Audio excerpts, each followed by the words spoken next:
What's up, everybody? Back again today, Walt with Flower City Cards. Just going to be having a kind of general market discussion. You know, I think one of the big things, if you're in this hobby, is those people who um, are able to be successful in this hobby. I think are the people who are constantly assessing, thinking, comparing, evaluating kind of where we are today, and um, as they spend more time in this hobby, and um, I guess you know I guess their experience base grows, which naturally is going to happen as you are here longer. Um, you start to kind of see things differently, right? And you kind of form your own perspective, and you kind of look at things in a different light. And I think one of the things that has really been difficult for me is understanding that um back in like the Sword and Shield days, looking at like Fusion Strike, Chilling Reign, sitting at 80 to 90 to $100 booster box forever, and now seeing how the market kind of appreciates these products in a very different way, right? Being at the prices they're at, right? Several hundreds of dollars per booster box. And looking at how it was perceived at one point, in a very different market, right? We were obviously in a very bearish market. Um, and looking at booster boxes today, right? For example, Perfect Order, right? And I understand that not all the supply has really gotten out to the market yet, but Perfect Order, if you compare that set to, uh, your Fusion Strikes, your Chilling Reigns, even your Lost Origin, right? Your Silver Tempests, right? The sets with the trainer galleries. It's really difficult for me um, to kind of separate the fact that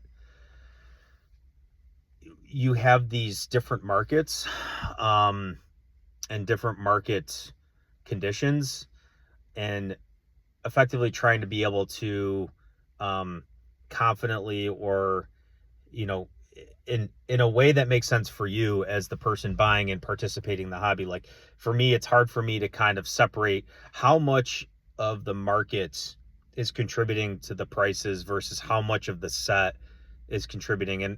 And I think what, after kind of pondering on this for a little bit longer than I probably should have, I think what I'm kind of starting to really take away from all of this is like the market conditions and the hype and the FOMO far outpace um, the strength of the set and the quality of the product.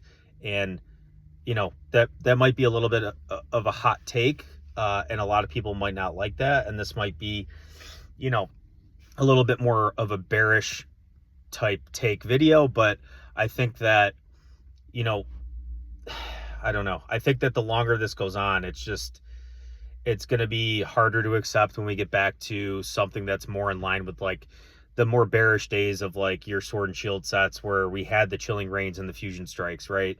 And that will breed opportunity, right? So it's not like it's going to be all bad. It's going to be good for the people who are prepared and ready to pounce on you know plenty of opportunities. But um it's kind of scary to look at. I guess just take a step back, remove all the information you have. Perfect Order is $200 a booster box at release. Compare that to Fusion Strike, compare that to Chilling Reign.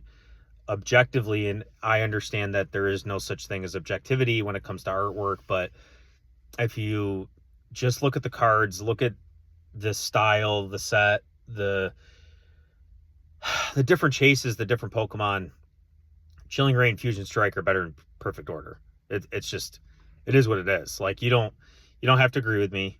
It's my opinion. I understand that, but I believe that the average person who participates in this hobby would also agree with that statement. And the fact that at one point those were 80, 90, $100 a booster box and nobody wanted them tells me that the market conditions can just drive everything, and the product quality doesn't matter, right? Perfect Order is at $200 a box, and it's not that great of a set. It's just not that great of a set. And I think that when the tide's lower, I think, and I'm just talking about the booster boxes, right? But like, if you go on a TCG Player, it's still like $6-7 a pack for Perfect Order. And that, I don't believe that's a function of the strength of the set. I think it's a function of the fact that the market's crazy. There's no supply anywhere. People can't get product. And when the tides eventually lower, meaning that we get more supply or things change and demand changes, those people holding the lower quality, lower strength products are going to take a massive beating. So, just be careful, guys. You guys should, as much as you should be focused on some short-term wins, because that's always a good thing. It's always going to help your snowballing effect of your business and everything. Don't overexpose yourself, because demand is fickle. It can change on a dime, and you don't want to be left holding the bag. So this is more of a bearish take, but I really just think people need to make sure you're comfortable and you understand, like, lay everything out in your inventory. Do inventory checks. You should be checking every month, every couple weeks, whatever makes sense for you. Figure out like what you think makes sense to hold on to. And if things have appreciated and it's not like an S tier product or really, really strong concrete building block for your collection, your investment, then you may want to think about getting rid of it, because this is not going to go on forever, guys. And I don't know. I like, for as much as I saw at the card show, the first card show we went to, I still battle with this every day. It's like something doesn't feel right. And I feel like a storm's coming, and, I think things are great. And, the more and more people believe and everything, and I could be completely wrong, right? Like, we may never see things return to what it was, and maybe we were just like too early and people didn't appreciate it, but it's hard for me to believe that. It's just hard for me to believe, guys. So just make sure you're protecting yourselves. You're not like, you don't have ADD, ADHD around like what you're buying, right? Make sure there's still a focus and a goal and like a plan for what you're doing.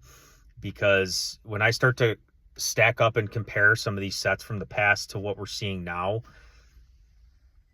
it's not making sense. Sorry, got turned off there. But it's just, guys, it's just not making sense. And I think people need to just be aware of what's going on around them and understand that, if we did, for example, let's say we did happen to get 2, 3, 4, 5x more Perfect Order product than what we had on the market, like that product, I don't know, guys. I think that product's going easily under 150 for, if we're just talking about the booster boxes. I think there's a lot of money on the side who are capable and willing to pick up a lot of the good product. But if the booster boxes are 150 or less, what do you think's happening to the check lanes, the 3-pack blisters, the ETBs, the build and battles, the booster bundles? Like, keep in mind, guys, like, the worst set right now, booster boxes at $200. That's the most premium product.